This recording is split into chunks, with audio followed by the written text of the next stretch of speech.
Halo Sobat Ekonomi, jumpa lagi bersama Kak Kevin dalam video pembahasan Ospek Ekonomi tahun 2024. So, di video kali ini kita akan membahas soal nomor 19. Nah, suppose atau asumsikan ada pekerja yang berimigrasi ke Nusantara dari berbagai kota di Indonesia. Maka, manakah pernyataan berikut yang tepat untuk mendeskripsikan apa yang akan terjadi pada pasal tenaga kerja yang akan terjadi di Nusantara? Berarti dapat kita asumsikan ada imigran, ya, ada tambahan pekerja dari Indonesia ke suatu kota Nusantara. Ya, dari berbagai kota di Indonesia pindah ke Nusantara. Nah, dalam hal ini, ketika ada penambahan tenaga kerja, berarti supply akan meningkat. Ya, sehingga menggeser kurva supply ke bawah. Ya, kalau kita asumsikan kan, secara umum kan kurva supply dan demand kayak gini ya. Ini supply, demand, nah ini tingkat upah, ini tingkat kuantitas jam kerja. Nah, ketika ada penambahan supply, maka kurva S akan bergeser ke sebelah kanan bawah. Ya. Jadi dia akan bergeser ke S1.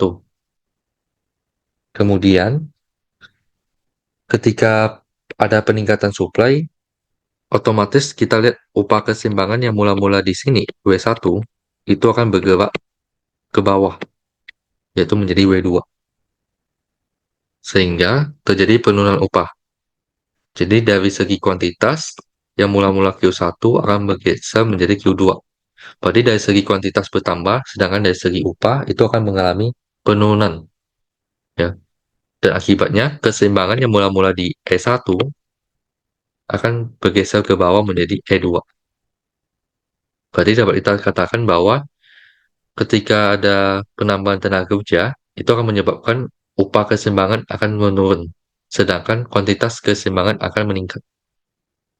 Kemudian, dengan semakin adanya banyak pekerja, maka nilai tambah dari yang dihasilkan setiap pekerja, atau kita katakan kayak marginal produknya itu akan semakin berkurang karena adanya hukum law of diminishing return.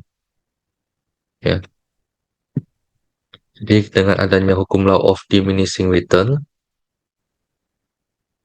nilai marginal product akibat adanya penambahan pekerja itu akan semakin turun.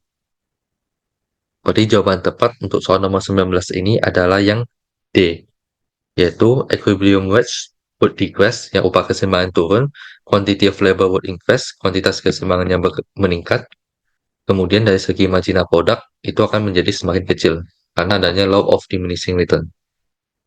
Oke, sekian untuk pembahasan soal nomor 19. Kita jumpa lagi di pembahasan soal-soal berikutnya.